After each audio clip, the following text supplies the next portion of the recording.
Feltes, State Sen Majority Leader, former legal aid attorney, and today just filed the paperwork to run for governor against Chris Sununu, who's seeking a third term, and he's holding New Hampshire back from everything we believe in.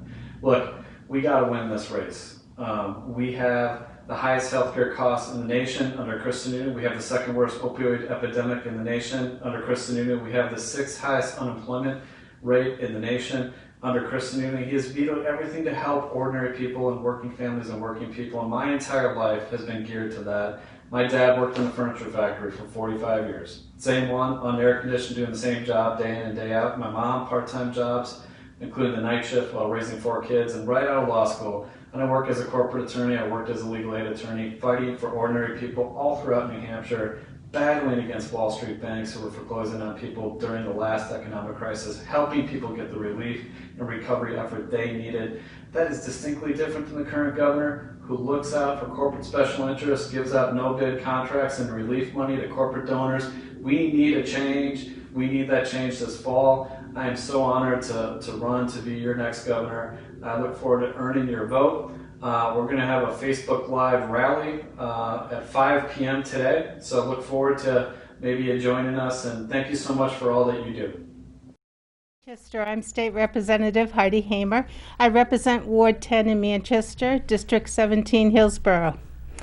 I first want to thank John Hopwood, for the regular host of the show, Ward 13, for allowing us to use his show this week. We will introduce 2 Democratic candidates for governor this year. Dan Feltes and Andrew Walensky will be on the primary ballot September 8th. I am privileged to introduce you to Senator Dan Feltes. Dan has represented Concord's District 15 since 2014. Welcome. Thank you very much, Heidi. It's great to be here with you. Tell us, Dan, why are you running and how do you differ from our current governor? Well, look, Heidi, we have to get out of this mess in a way that looks out for working people and working families. And that's who I am. That's where I come from. That's what I've done my entire life. My dad worked in a furniture factory for 45 years, the same one doing roughly the same job day in and day out in an unair-conditioned furniture factory, fortunately steelworker organized for decent pay and benefits. My mom, she did part-time jobs, including the night shift, while raising 4 kids. And right out of law school, I served as a legal aid attorney with New Hampshire Legal Assistance, representing low to middle income granted staters, senior citizens, fighting for veterans who have fought for us for the VA benefits they earned, they're entitled to, helping to lift people up as best I could, including during the last economic crisis, the Great Recession, battling Wall Street banks who were foreclosing on folks all around New Hampshire, helping with unemployment insurance and job training, helping to lift people up and get out of that mess, seeing a lot of the same people falling through the cracks now that fell through the cracks then.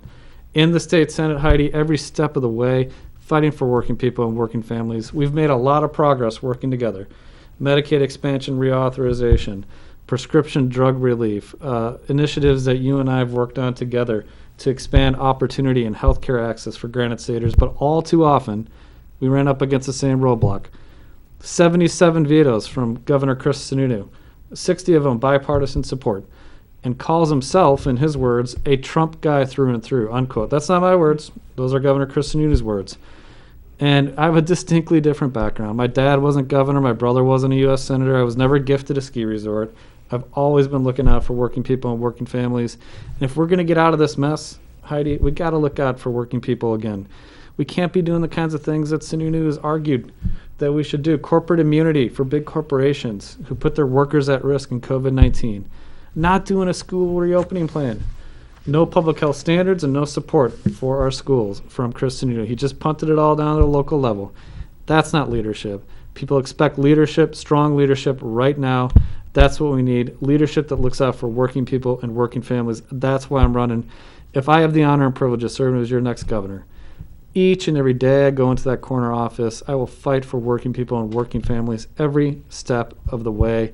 When we replace Chris Sununu with some legal aid lawyer from the South End of Concord, I respectfully ask for your vote and your support.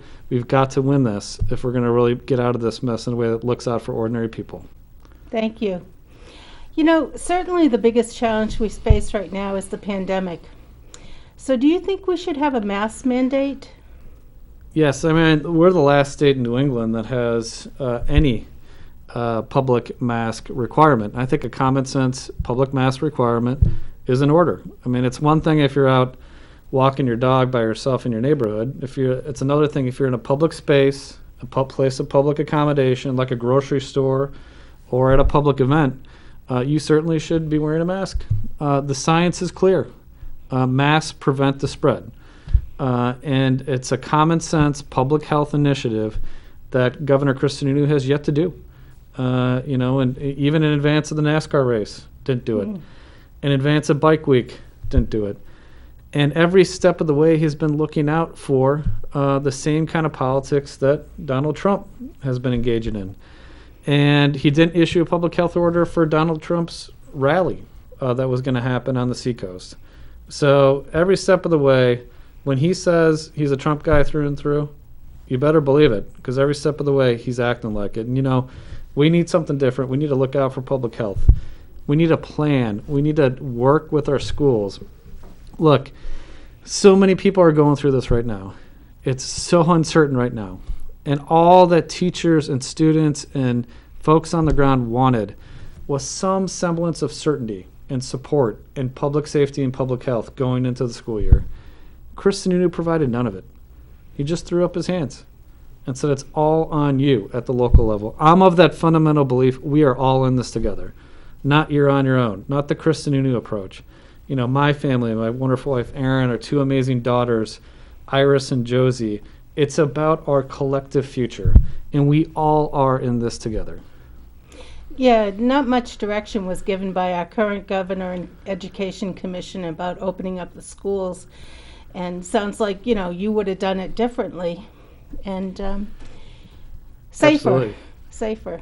Yeah, absolutely, Heidi. Thank you. And we put out what we call the Live Free and Learn Safe plan, a comprehensive public health plan for our schools, actual public health standards, and real support for our schools. And I'll just go over a few elements of what were in there. First and foremost, treating our teachers with respect. The average teacher spends $423 out of pocket each year on school supplies to do their own job. They shouldn't be spending money out of pocket to be safe in schools right now. So under the plan, we provide medical grade N95 masks to every teacher in the state. We provide 5 reusable cloth face coverings for every student in the state. That's something North Carolina did. If North Carolina can do it, certainly New Hampshire can do it. We require masks, middle school, high school, and use on buses. And we lay out clear guidance on what happens with buses, with meals, and what happens when a kid gets sick. Look, this is important. I mean, you cannot just let this happen in real time on the ground. If a kid gets sick, there should not be a debate in real time between teachers and parents and folks at the local level. This is a public health issue. And it requires leadership at the state level to stand up and say, here's what we're going to do.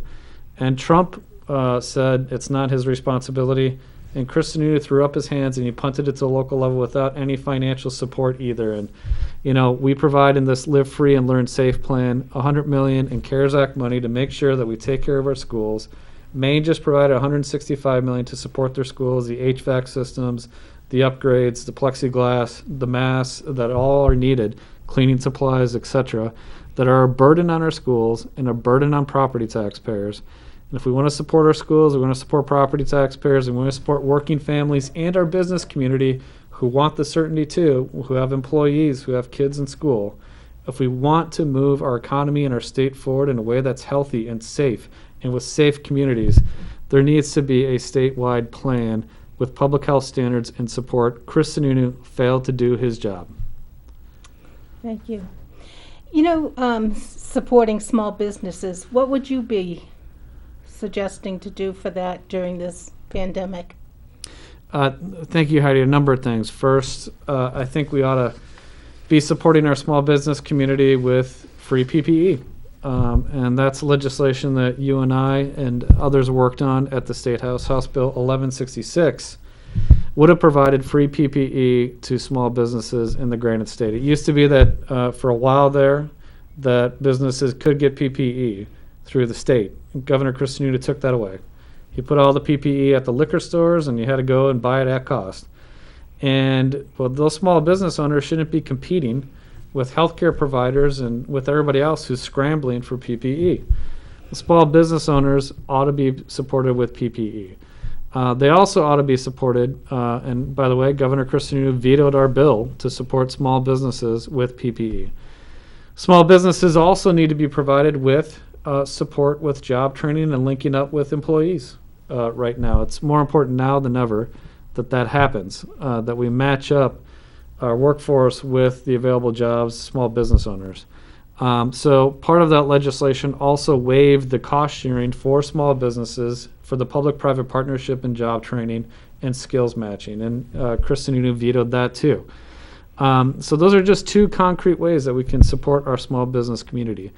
But the overarching thing here, Heidi, is by supporting our small businesses and supporting workers, we are actually supporting public safety, because worker safety is public safety. And on top of that, a critical thing that we need to do and finally move forward on, something I've led on, you've worked on, Heidi, is paid family and medical leave insurance. It's all too often, it's only the big corporations that are able to provide it. And small businesses lose out, and their workers lose out. And it's a critical element to how we move New Hampshire forward. For working families, families with a new kid, Aaron and I were fortunate with Iris and Josie that we were at a session with both Iris and Josie, and Aaron had access to paid family leave. That's not the case for most Granite Staters. And on top of that, it's not just about that. It's about three other things that paid family and medical leave is so important for. Combating our opioid epidemic. The number one cited reason why people do not get into intensive inpatient services is the absence of paid family and medical leave. Our caretaking crisis, caring for seniors and grandparents who may be in hospice. And finally, COVID-19.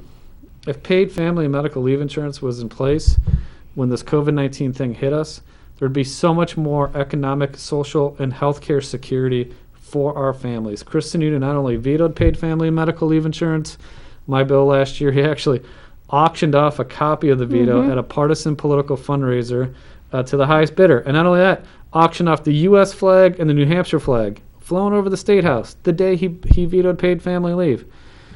So make no mistake, folks, Kristen Sununu does not support paid family and medical leave insurance, despite what he says around election time.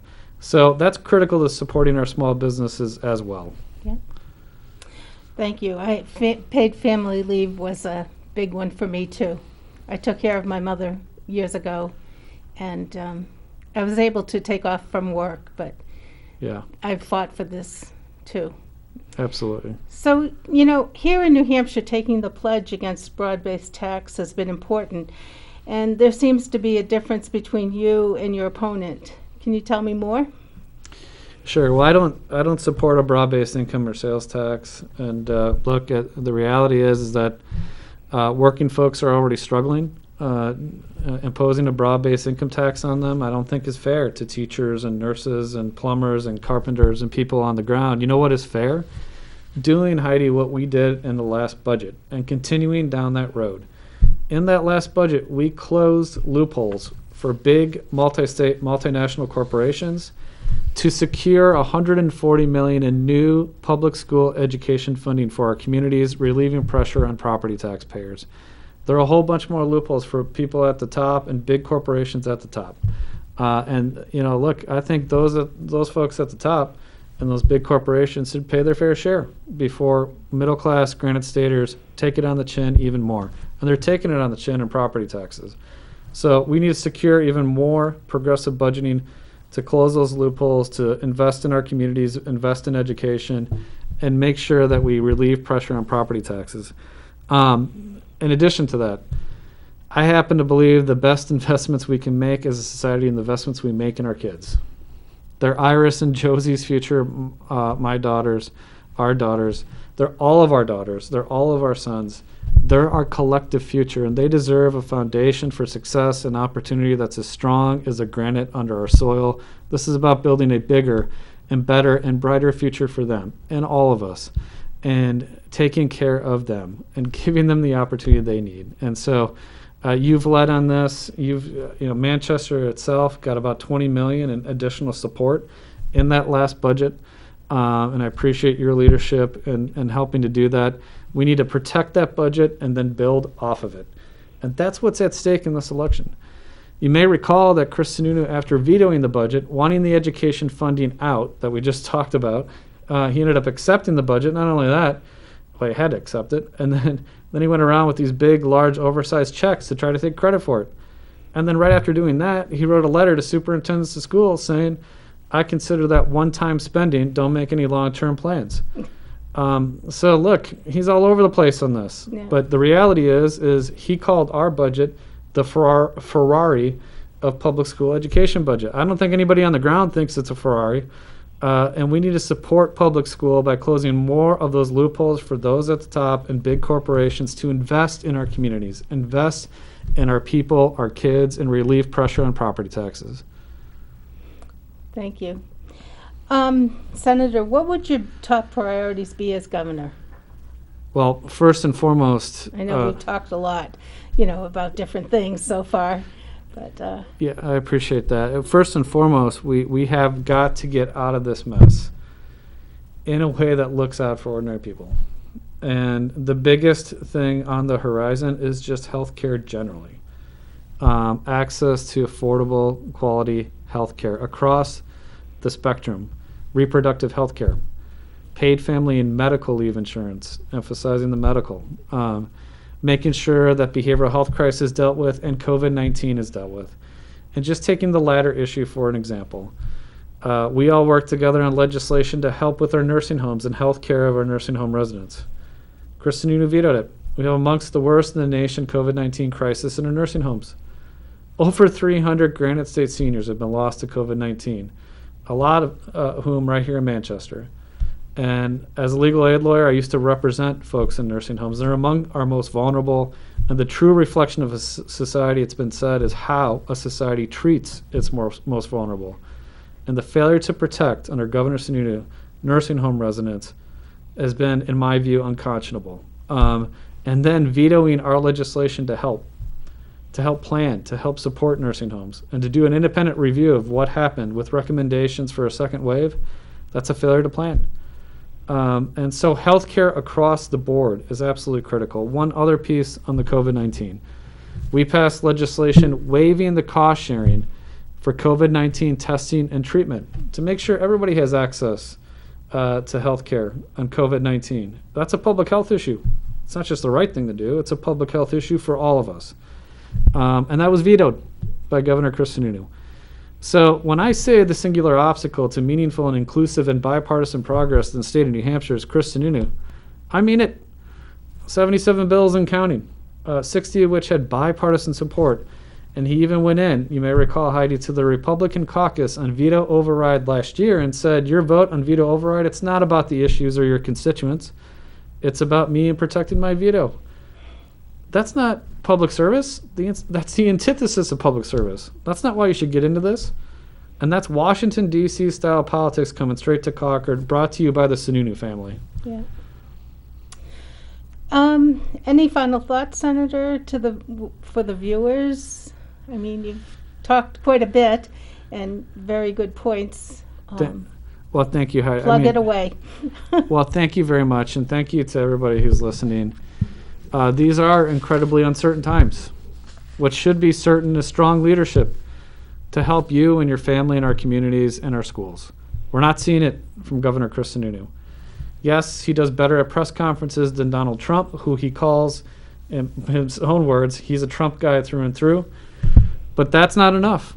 Press conferences and photo ops are not enough. Leadership is required right now. Not everybody's going to get everything right.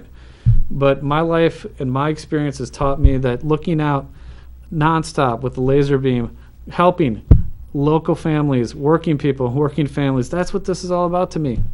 Lifting people up, not tearing people down. Fight to include more people in our democracy and economy, not exclude them. And work for a relief and recovery effort that works for everybody, not just those at the top. If I have the honor and privilege of serving as your next governor, each and every day I walk into that office, that's my guidepost. That's who I'm going to fight for. I'm going to fight for working people and working families. Thank you so much. Thanks for having me. Thank you so much, Heidi. Thank you, Senator Dan Feltus, for your time today. And good luck on September 8th. Thank you very much. And